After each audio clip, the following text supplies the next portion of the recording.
Welcome to another RaiderPower Mailbag. I'm Jared Johnson. I'm pleased to have Joe Yeager back with me this week. Joe, thanks. All right, glad to be here.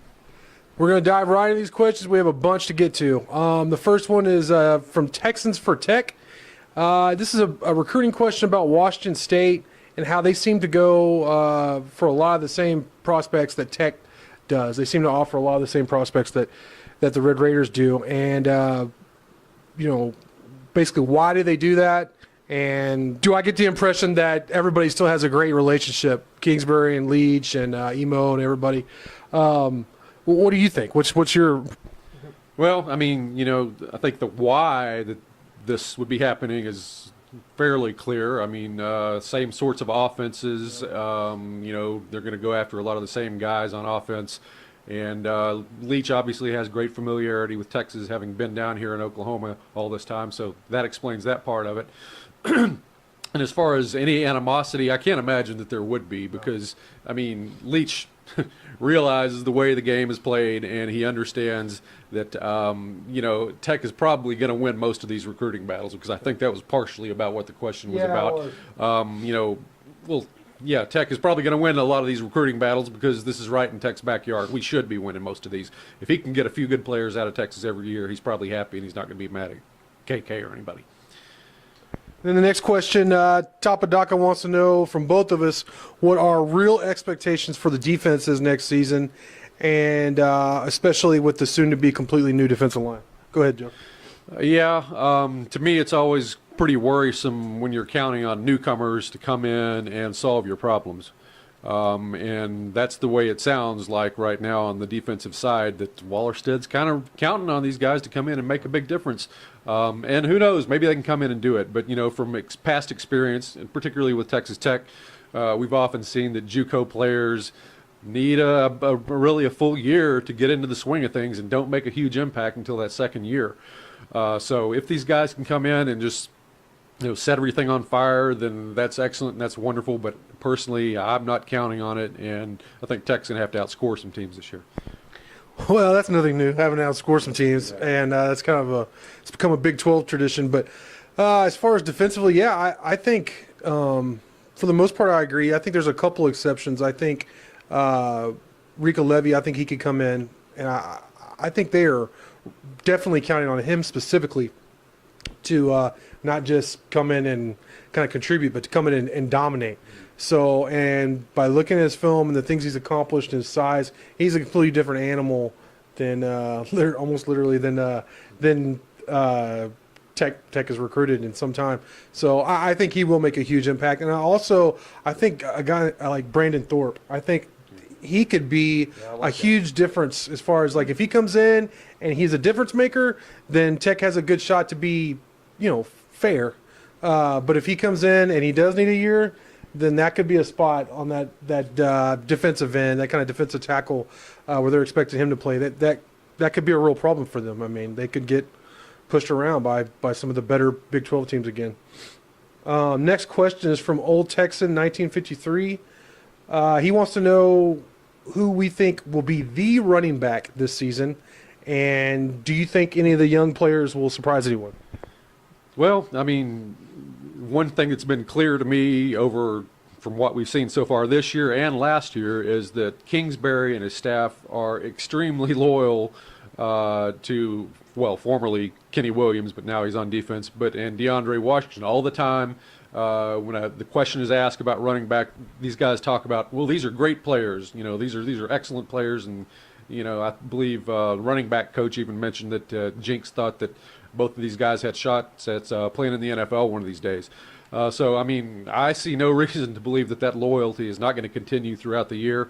Maybe Stockton comes in or Felton comes in and does spectacular things, but I'm really expecting it to be Washington and White. Yeah, I think Dre's going to be the main guy. I think you'll see Stockton. I think Justin Stockton, the freshman from Sapola Steel, will come in, and they'll move him around. I think they'll throw him in the slot some because of his speed. He has elite speed. I think they'll throw him in the backfield some. But I think the main difference, one of the guys who might be the guy as far as making the run game be better than it has been in last couple years past is Rodney Hall. We saw him use him heavily in the backfield as a blocking back, as a lead blocker, and also I think obviously with his size, how big is he? 240? 240, yeah. Not 3. The 240, 240. I mean, in short yard situations, I could definitely see a good receiver too. A good receiver. Yeah, he's had a touchdown catch against Arizona State in the Holiday Bowl. So I mean, Dre will be the feature back, but I think Hall might be the guy that makes it all go. OBX Raider wants to know, will the JUCOs on defense be here the first summer? Any latest word on them? And he stated the Tech really needs the production from them. This kind of goes along with the question earlier. They're all supposed to be here in June. All in the thread where I post this on the football board and the Raider Power Insider. I'll post links to some of the stories, some of our updates with these guys. We have some coming up. Raider Power writer Philip Arabome is tracking down like Marcus Smith and a couple of the other guys. But June is when they're supposed to be here. Agra Raider wants to know where Tech stands with Warren, the running back prospect. And I'm stating that it seemed like we used to hear a lot about him, but not so much anymore. He was at Arkansas for their spring game recently. He's been making the rounds. I actually, in the news story, the Red Raider Recruiting Rumblings, it's a new weekly feature with links to about dozens of recruits, recent activity. I have a bunch of stuff on him there. I'll put a link to that also in the thread. But I wouldn't count on Chris Warren being a Red Raider. He's Alabama, Arkansas, kind of coast to coast kind of guy. I'm not expecting him to end up being a Red Raider. Next question. See if we can get you one, Joe, here.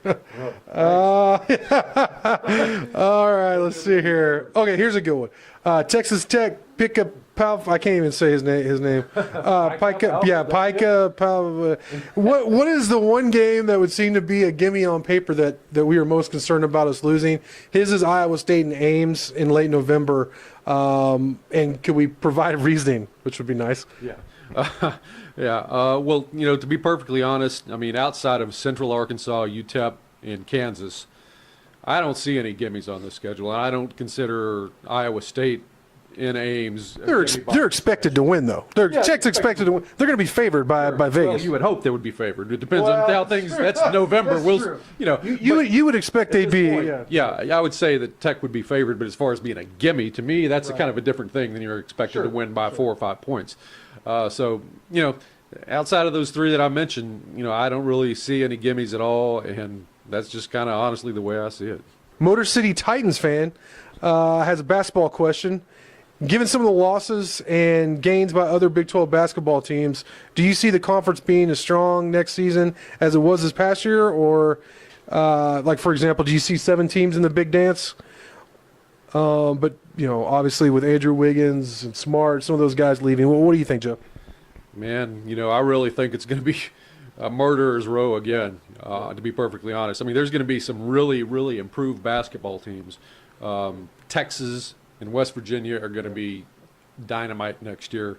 TCU, don't laugh, but TCU is going to be an improved team next year. And they kind of have to be, don't they? I mean, can't get any worse, no doubt about it. They won't be just an absolute gimme and necessarily a bottom feeder next year.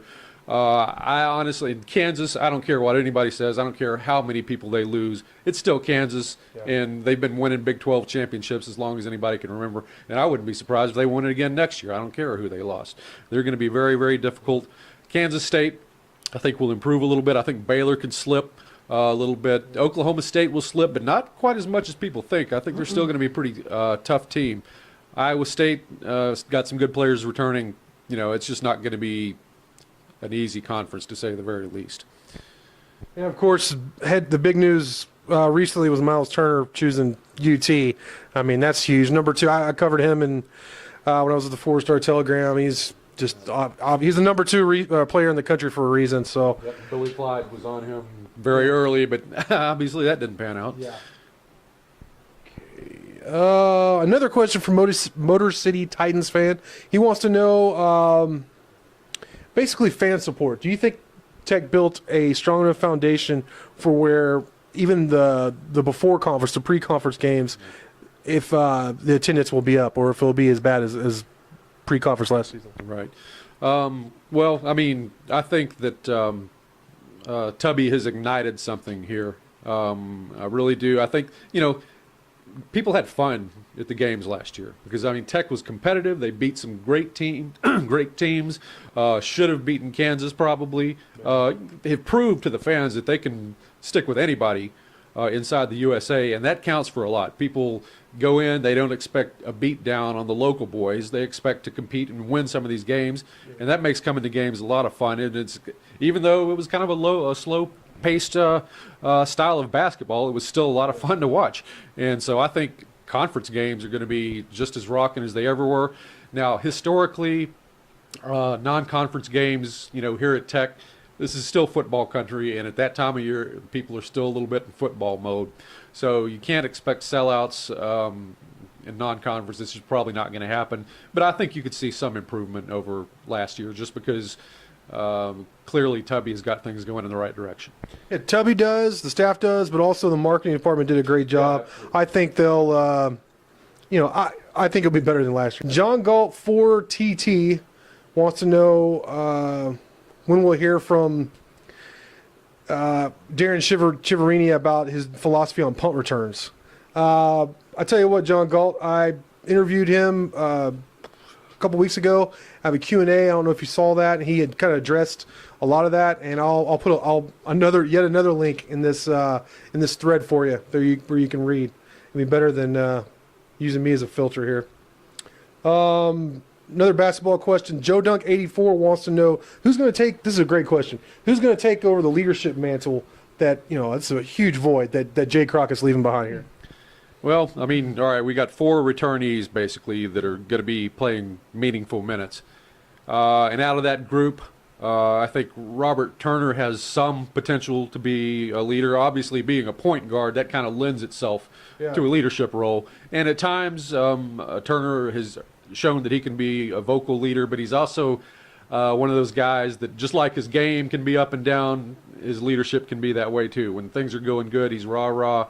When things are going tough, he kind of puts his head down a little bit. So, but I think he has some potential in that area. But honestly, I think the guy that you're going to be looking at first and foremost is Justin Jameson.